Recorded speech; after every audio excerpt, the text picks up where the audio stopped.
नमस्कार साथियों, आप सभी का स्वागत है आपके अपने YouTube channel air force exam paper में। तो आज की इस वीडियो में हम लोग बात करने वाले हैं भारतीय इतिहास का टॉपिक वैदिक संस्कृत के बारे में, जो आपका काल रहा है 1500 ईसा पूर्व से लेकर 600 ईसा पूर्व तक। तो आइएगा स्टार्ट करते हैं। यहाँ पर देखिएगा, आपके सामने क्वेश्चन नंबर 1 आ चुका है यहाँ पर कि पूर्व वैदिक या ऋग्वैदिक संस्कृत का काल किसे माना जाता है। 1500 से 1000 ईसा पूर्व, 1000 ईसा पूर्व से 600 ईसा पूर्व, 600 ईसा पूर्व से 600 ईस्वी, इनमें से कोई नहीं। तो देखिएगा, यहाँ पर आपके लिए राइट आंसर हो जाएगा 1500 ईसा पूर्व से 1000 ईसा पूर्व। अगला क्वेश्चन आपको दिया गया है कि उत्तर वैदिक संस्कृत का काल किसे माना जाता है। 1500 ईसा पूर्व से 1000 ईसा पूर्व, 1000 ईसा पूर्व से 600 ईसा पूर्व, 600 ईसा पूर्व से 600 ईस्वी, इनमें से कोई नहीं। तो इसके लिए आपका राइट आंसर हो जाएगा 1000 ईसा पूर्व से 600 ईसा पूर्व। ठीक है, अब देखते हैं यहाँ पर क्वेश्चन नंबर 3 आ गया आपके सामने कि आर्य शब्द का शाब्दिक अर्थ है वीर या योद्धा, श्रेष्ठ या कुलीन, यज्ञकर्ता या पुरोहित, विद्वान। तो इसके लिए आपका राइट आंसर हो जाएगा श्रेष्ठ या कुलीन। अगला क्वेश्चन लिखा हुआ है प्रारंभिक आर्यों के बारे में निम्न कथनों में से कौन सा सही नहीं है।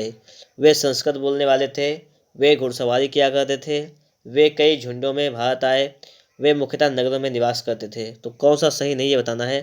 तो ये लिखा हुआ है कि वे मुख्यतः नगरों में निवास करते थे, ये बिल्कुल गलत है, ये सही नहीं है। बाकी सभी सही थे कि वे संस्कृत बोलते थे, सही है। वे घुड़सवारी करते थे, सही है। वे कई झुंडों में भारत आए, सही है। अगला क्वेश्चन लिखा हुआ है क्वेश्चन नंबर 5 कि इनमें से किस फसल का ज्ञान वैदिक काल के लोगों को नहीं था। जौ, गेहूँ, चावल, तंबाकू। तो इसके लिए आपका राइट आंसर हो जाएगा तंबाकू। तंबाकू का जो था ज्ञान नहीं था लोगों को। क्वेश्चन नंबर 6 आपके सामने लिखा हुआ है कि उत्तर वैदिक काल के वेद विरोधी और ब्राह्मण विरोधी धार्मिक अध्यापकों को किस नाम से जाना जाता था। यजमान, श्रमण, अध्वर्मन, श्रेष्ठिन। तो इसके लिए आपका राइट आंसर हो जाएगा श्रमण। किसके नाम से जाना जाता था? श्रमण के नाम से जाना जाता था। क्वेश्चन नंबर 7 कह रहा है आपका वैदिक गणित का महत्वपूर्ण अंग है शतपथ ब्राह्मण, अथर्ववेद, शुल्ब सूत्र, छंदोग्य उपनिषद। तो इसके लिए आपका राइट आंसर हो जाएगा शुल्ब सूत्र। ठीक है, अब देखते हैं क्वेश्चन नंबर 8 आपको दिया गया यहाँ पर कि किस वेद में प्राचीन वैदिक युग की संस्कृत के बारे में सूचना दी गई है। ऋग्वेद, यजुर्वेद, अथर्ववेद, सामवेद। तो इसके लिए आपका राइट आंसर हो जाएगा ऋग्वेद। अगला क्वेश्चन लिखा हुआ है कि निम्नलिखित में से उत्तर वैदिक काल में लिखे गए ग्रंथों का सही क्रम कौन सा है। वेद, ब्राह्मण, आरण्यक, उपनिषदक। दूसरा ऑप्शन दिया गया है वेद, उपनिषदक, ब्राह्मण, आरण्यक, उपनिषद, वेद, ब्राह्मण, आरण्यक, वेद, आरण्यक, ब्राह्मण, उपनिषद। तो इसके लिए आपका राइट आंसर हो जाएगा पहले वेद लिखेंगे, फिर ब्राह्मण, आरण्यक, उपनिषद। ये सही क्रम हो जाएगा, यही सही क्रम आपका हो जाएगा। ठीक है, वेदों की संख्या कितनी है? 2, 3, 4, 5। तो इसके लिए आपका राइट आंसर हो जाएगा 4। ठीक है, आगे देखते हैं। लिखा हुआ है कि कौन से 3 वेद संयुक्त रूप से त्रयी या वेदत्रयी कहलाते हैं। ऋग्वेद, यजुर्वेद, सामवेद, या ऋग्वेद, यजुर्वेद, अथर्ववेद, ऋग्वेद, सामवेद, अथर्ववेद, ऋग्वेद, यजुर्वेद, सामवेद, अथर्ववेद। तो देखिएगा, इसके लिए आपका राइट आंसर हो जाएगा, आपको यहाँ पे देखा है ऋग्वेद, यजुर्वेद, सामवेद, ये सब कहलाते हैं त्रयी रत्न, त्रयी या वेद त्रयी कहलाते हैं। क्वेश्चन नंबर 12 आपके सामने लिखा हुआ है कि भारत के राजचिन्ह में प्रयुक्त होने वाले शब्द सप्तमी विजयते किस उपनिषद से लिए गए हैं। मुंडक उपनिषद, कठ उपनिषद, ईश उपनिषद, बृहदारण्यक उपनिषद। तो इसके लिए आपका राइट आंसर हो जाएगा यहाँ पर ऑप्शन नंबर ए, मुंडक उपनिषद। अगला लिखा हुआ है कि ऋग्वैदिक आर्यों का मुख्य व्यवसाय क्या था। कृषि, पशुपालक, शिक्षा, व्यवसाय। तो इसके लिए आपका राइट आंसर हो जाएगा पशुपालन। क्या था? पशुपालन, बिल्कुल ही राइट आंसर हो जाएगा। वीडियो अगर आप लोगों को अच्छा लग रहा है तो फटाफट से जाइएगा, वीडियो को लाइक कर दीजिएगा। चैनल पर नए बने हुए हैं, चैनल को अभी तक सब्सक्राइब नहीं किया है तो फटाफट से चैनल को सब्सक्राइब भी कर लीजिएगा। देखते हैं क्वेश्चन नंबर 14 आपके सामने आ चुका है कि भारतीय संगीत का आदि ग्रंथ किसे कहा जाता है। ऋग्वेद, उपनिषद, यजुर्वेद, सामवेद। तो इसके लिए आपका राइट आंसर हो जाएगा सामवेद। प्रथम वेद निर्माता कौन है। मनु, चाणक्य, चंद्रगुप्त, शैल्युकश। तो इसके लिए आपका राइट आंसर हो जाएगा मनु। क्वेश्चन नंबर 16 लिखा हुआ है कि कृष्ण भक्ति का प्रथम और प्रधान ग्रंथ कौन सा है। महाभारत, श्रीमद् भागवत गीता, गीत गोविंद, इनमें से कोई नहीं। तो इसके लिए आपका राइट आंसर हो जाएगा Shrimad Bhagavad Gita, option number B. 17 number question आपके सामने आ चुका है, इसको देखते हैं। 17 नंबर क्वेश्चन लिखा हुआ है कि ऋग्वेद में संपत्ति का प्रमुख रूप क्या है? गोधन, भूमि, ए और बी दोनों, इनमें से कोई नहीं। तो सिर्फ है संपत्ति का मुख्य रूप गोधन। क्वेश्चन नंबर 18 कह रहा है ऋग्वेद के किस मंडल में शूद्र का उल्लेख पहली बार मिलता है? 7वें, 8वें, 9वें, 10वें। तो इसके लिए आपका राइट आंसर हो जाएगा 10वें मंडल में। क्वेश्चन नंबर 19 है पुराणों की संख्या कितनी है? 18, 19, 20, 21। तो इसके लिए आपका राइट आंसर हो जाएगा पुराण की संख्या कितनी है आपकी है यहाँ पर 18 है। ठीक है, समझ रही होगी बात आप लोग यहाँ पर। ठीक है, यहाँ पर आप लोगों को मेरी ये बात बिल्कुल अच्छी तरीके से स्पष्ट रूप से समझ में आ रही होगी। समझ में आ रही है तो लाइक एक बार जरूर कर ही दीजिएगा। अब चलते हैं हम लोग यहाँ पर क्वेश्चन नंबर 20 पर। क्वेश्चन नंबर आपका 20 कह रहा है कि वैदिक धर्म का प्रमुख लक्षण इनमें से किसकी उपासना था? प्रकृति, पशुपति, देवी माता, त्रिमूर्ति। तो इसके लिए आपका राइट आंसर हो जाएगा प्रकृति। किसकी पूजा? प्रकृति। आगे लिखा किस देवता के लिए ऋग्वेद में पुरंदर शब्द का प्रयोग हो रहा है? इंद्र, अग्नि, वरुण, सोम। तो इसके लिए आपका राइट आंसर हो जाएगा इंद्र देवता के लिए। किसके देवता के लिए? इंद्र देवता के लिए पुरंदर शब्द का प्रयोग किया गया है। फिर लिखा हुआ है शुल्ब सूत्र किस विषय से संबंधित पुस्तक है? ज्यामिति, ज्योतिष, गणित, खगोल। तो इसके लिए आपका राइट आंसर हो जाएगा ये हो जाएगा ज्यामिति से। ठीक है, अगला लिखा हुआ है कि अस्तो माँ सदगमय, तमसो माँ ज्योतिर्गमय। ठीक है, मृत्योर्मा अमृतम गमय कहाँ से लिया गया है? उपनिषद, वेदांग, महाकाव्य, पुराण। तो इसके लिए आपका राइट आंसर हो जाएगा उपनिषद। कहाँ से लिया गया है? ये उपनिषद से लिया गया है। क्वेश्चन नंबर आपका 24 नंबर दिया गया है यहाँ पर, देखिएगा इसको कि आर्य भारत में बाहर से आए और सर्वप्रथम बसे। सबसे पहले कहाँ बसे थे? सामा तट पे, ठीक है, प्राग ज्योतिष में, पंजाब में, पांचाल में। तो इसके लिए आपका राइट आंसर हो जाएगा पंजाब में। कहाँ पर बसे थे? पंजाब में। अगला लिखा हुआ है सूची 1 को सूची 2 के साथ सुमेलित कीजिएगा। ये सवाल आपसे यहाँ पे कह रहा है। लिखा हुआ है ऋग्वेद, यजुर्वेद, सामवेद, अथर्ववेद, यज्ञकर्ता, होत्र, अद्यु, उद्गाता या ब्रह्मा। तो यहाँ पर जो आपका दिया गया है ऑप्शन नंबर आपको जो दिया गया है ए। इसका मतलब क्या है कि आपका ऑप्शन नंबर ए जो दिया गया है ये आपका राइट आंसर हो जाएगा। इसका मतलब क्या है? ये ऋग्वेद होता या होत्र, यजुर्वेद अद्यु, सामवेद का उग्रदाता, अथर्ववेद का ब्रह्मा। ये यज्ञकर्ता इसके हो जाएंगे। ठीक है, अगला लिखा हुआ क्वेश्चन नंबर आपका 26 वेदों को अपौरुषेय क्यों कहा गया है? क्योंकि वेदों की रचना देवताओं द्वारा की गई, क्योंकि वेदों की रचना पुरुषों के द्वारा की गई, क्योंकि वेदों की रचना ऋषियों के द्वारा की गई, इनमें से कोई नहीं। तो इसके लिए आपका राइट आंसर हो जाएगा क्योंकि वेदों की रचना देवताओं के द्वारा की गई। वैशेषिक दर्शन के प्रतिपादक हैं कपिल, अच्छपाद गौतम, उलूक कणद, पतंजलि। तो इसके लिए आपका राइट आंसर हो जाएगा उलूक कणद। मीमांसा या पूर्व मीमांसा दर्शन के प्रतिपादक हैं जैमिनी, बदरायण, कपिल, गौतम। तो इसके लिए आपका राइट आंसर हो जाएगा जैमिनी। ठीक है, मीमांसा या पूर्व मीमांसा के लेखक प्रतिपादक कौन है? जैमिनी। लिखा हुआ है वेदांत या उत्तर मीमांसा दर्शन के प्रतिपादक हैं वेदांत या उत्तर मीमांसा दर्शन जैमिनी, बदरायण, बुद्ध, महावीर। तो इसके लिए आपका राइट आंसर हो जाएगा बदरायण। क्या हो जाएगा? बदरायण। ठीक है, ये 30 नंबर आपके सामने लिखा हुआ है, इसको देखिएगा कि ऋग्वेद का कौन सा मंडल पूर्णतः सोम को समर्पित है? 7वां, 8वां, 9वां, 10वां। तो इसके लिए आपका राइट आंसर आएगा 9वां मंडल। ठीक है, 31 नंबर क्वेश्चन है प्रसिद्ध 10 राजाओं द्वारा का युद्ध, ये 10 राज युद्ध जो है किस नदी के तट पर लड़ा गया? गंगा, ब्रह्मपुत्र, कावेरी, परशुणी। तो इसके लिए आपका राइट आंसर आएगा परशुणी नदी पर लड़ा गया। ठीक है, अगर लिखा हुआ है कि धर्मशास्त्रों में भू राजस्व की दर क्या थी? 1/3, 1/4, 1/6, 1/8। तो इसके लिए आपका राइट आंसर हो जाएगा 1/6 दर थी। क्वेश्चन नंबर 33 आपके सामने आ गया है 800 ईसा पूर्व से 600 ईसा पूर्व का काल किस युग से जुड़ा हुआ है? ब्राह्मण युग, सूत्र युग, रामायण युग, महाभारत युग। तो यहाँ पर इसके लिए आपका राइट आंसर हो जाएगा यह है ब्राह्मण युग से जुड़ा हुआ। अगला लिखा हुआ है कि किस काल में अछूत की अवधारणा स्पष्ट रूप से उचित हुई?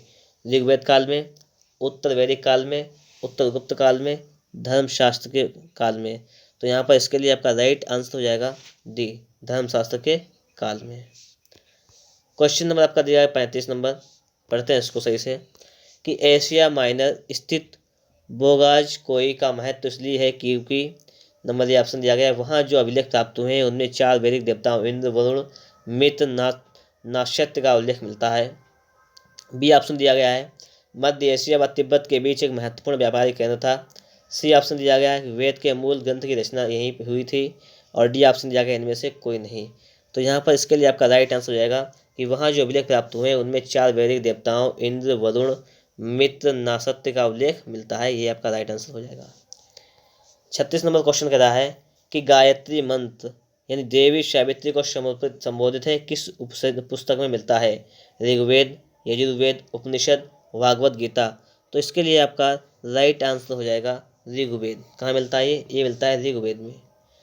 अगला क्वेश्चन देखिएगा, आपके सामने लिखा हुआ है कि न्याय दर्शन को प्रचारित किया गया था चावार्क ने, गौतम ने, कपिल ने, जैमिनी ने। तो देखिएगा इसके लिए आपका राइट आंसर हो जाएगा गौतम ने। न्याय दर्शन को किसने प्रचारित किया था? गौतम ने प्रचारित किया था। ठीक है, अब देखते हैं अगला क्वेश्चन। अगला क्वेश्चन आपके सामने यहाँ पर आ चुका है, इसको देखते हैं। प्राचीन भारत में निष्क से जाने जाते थे स्वर्ण आभूषण, गायें, तांबे के सिक्के, चांदी के सिक्के। तो देखिएगा इसके लिए आपका राइट आंसर हो जाएगा स्वर्ण आभूषण। ठीक है, अगर लिखा हुआ है कि योग दर्शन के प्रतिपादक हैं पतंजलि, गौतम, जैमिनी, शंकराचार्य। तो इसके लिए आपका राइट आंसर हो जाएगा यहाँ पर पतंजलि। योग दर्शन के प्रतिपादक कौन है? पतंजलि हैं। ठीक है, आगे लिखा हुआ है 40 नंबर क्वेश्चन कि उपनिषद पुस्तकें हैं धर्म पर, योग पर, विधि पर, दर्शन पर। तो ये किस पर पुस्तकें हैं? ये दर्शन पर आधारित पुस्तकें हैं उपनिषद। ठीक है, 41 नंबर क्वेश्चन आपसे यहाँ पे कह रहा है कि सूची 1 को सूची 2 के साथ संबोधित कीजिएगा। ऋग्वेद, यजुर्वेद, सामवेद, अथर्ववेद। संगीत में स्रोत एवं कर्मकांड, तंत्र मंत्र, वशीकरण, स्रोत एवं प्रार्थना है। ठीक है, तो यहाँ पर आपसे ये पूछा गया है। तो देखिए यहाँ पर लिखा ऋग्वेद, इस में क्या था? इसमें था स्रोत एवं प्रार्थनाएं थी। जो लिखा यजुर्वेद, इसमें था स्रोत एवं कर्मकांड। ठीक है, स्रोत एवं कर्मकांड थे। सामवेद, आपका सामवेद लिखा हुआ है, सामवेद में थे संगीत और स्रोत। अथर्ववेद में तंत्र मंत्र और वशीकरण, ये था इसमें। तो आपका देखिएगा इस पर मिलाकर कौन सा हो जाएगा? ऑप्शन नंबर आपका हो जाएगा ए वाला, बिल्कुल ही राइट आंसर। अब देखते हैं हम लोग यहाँ पर 42 नंबर क्वेश्चन आपका क्या कह रहा है कि आरंभिक वैदिक साहित्य में सबसे अधिक वर्णित नदी है सिंधु, शतुद्री, सरस्वती, गंगा। तो यहाँ पर इसके लिए आपका राइट आंसर हो जाएगा सिंधु। कौन सी है? सिंधु। आगे लिखा हुआ है क्वेश्चन नंबर 43, उपनिषद काल के राजा अश्वपति शासक थे काशी के, केकय के, पांचाल के, विदेह के। तो इसके लिए आपका राइट आंसर हो जाएगा केकय के। 44 नंबर क्वेश्चन दिया गया है, अध्यात्म ज्ञान के विषय में नचिकेता और यम का संवाद किस उपनिषद में प्राप्त होता है? ठीक है, बृहदारण्यक उपनिषद में, छांदोग्य उपनिषद में, कठोपनिषद में, केन उपनिषद में। तो यहाँ पर इसके लिए आपका राइट आंसर हो जाएगा कठोपनिषद में। अगला लिखा हुआ है कि वैदिक नदी कुब्हा यानी काबुल का स्थान कहाँ निर्धारित होना चाहिए? अफगानिस्तान में, चीनी तुर्किस्तान में, कश्मीर में, पंजाब में। तो इसके लिए आपका राइट आंसर हो जाएगा अफगानिस्तान में। कहाँ? अफगानिस्तान। आगे देखते हैं क्वेश्चन नंबर 46 सबसे क्या कह रहा है यहाँ पर कि कपिल मुनि द्वारा प्रतिपादित दार्शनिक प्रणाली है पूर्व मीमांसा, सांख्य दर्शन, न्याय दर्शन, उत्तर मीमांसा। तो यहाँ पर इसके लिए आपका राइट आंसर हो जाएगा सांख्य दर्शन। क्वेश्चन नंबर 47 कह रहा है कि भारत के किस स्थल की खुदाई से लौह धातु के प्रचलन के प्राचीनतम प्रमाण मिले हैं? तक्षशिला, अतरंजी खेड़ा, कौशाम्बी, हस्तिनापुर। तो इसके लिए आपका राइट आंसर हो जाएगा अतरंजी खेड़ा। ठीक है, अब देखते हैं अगला क्वेश्चन। क्वेश्चन नंबर आपका दिया गया 48 कि निम्नलिखित में से किसका संकलन ऋग्वेद पर आधारित है? यजुर्वेद, सामवेद, अथर्ववेद, इनमें से कोई नहीं। तो यहाँ पर इसके लिए आपका राइट आंसर हो जाएगा सामवेद। ठीक है, अगला क्वेश्चन आपको दिया गया है यहाँ पर, निम्नलिखित में से कौन प्रस्थान त्रयी में शामिल नहीं है? भागवत, भगवत गीता, ब्रह्मसूत्र, उपनिषद। तो देखिएगा इसके लिए आपका राइट आंसर हो जाएगा भागवत। अगला क्वेश्चन लिखा हुआ है कि कर्म का सिद्धांत संबंधित है न्याय से, मीमांसा से, वेदांत से, वैशेषिक से। तो इसके लिए आपका राइट आंसर हो जाएगा मीमांसा से। ठीक है, अब देखते हैं क्वेश्चन नंबर आपका दिया गया 51 नंबर। 51 नंबर क्वेश्चन के साथ सम्मिलित कीजिए अथर्ववेद, ऋग्वेद, यजुर्वेद, सामवेद। ठीक है, तो आपका अथर्ववेद किससे संबंधित आपसे यहाँ पर पूछा गया है। तो देखते हैं यहाँ पर इसके लिए आपका अथर्ववेद हो जाएगा औषधियों से संबंधित, ठीक है। आपका यहाँ पर जो दिया गया है हमें, देखिएगा यहाँ पर जो कह रहा है कि ऋग्वेद, ऋग्वेद हो जाएगा आपका यहाँ पर ईश्वर की महिमा से, यजुर्वेद हो जाएगा आपका बलिदान विधि से, और सामवेद हो जाएगा आपका संगीत से। मिलाकर मतलब यहाँ पर आपका ऑप्शन नंबर ए जो हो जाएगा वो राइट आंसर हो जाएगा, ऑप्शन नंबर ए। बात पल्ले पड़ रही होगी आप लोगों के यहाँ पर। अब देखते हैं लिखा हुआ है क्वेश्चन नंबर आपके 52 सामने आ चुका है। किस चरक संहिता नामक पुस्तक किस विषय से संबंधित थी? अर्थशास्त्र, राजनीति, चिकित्सा, धर्म।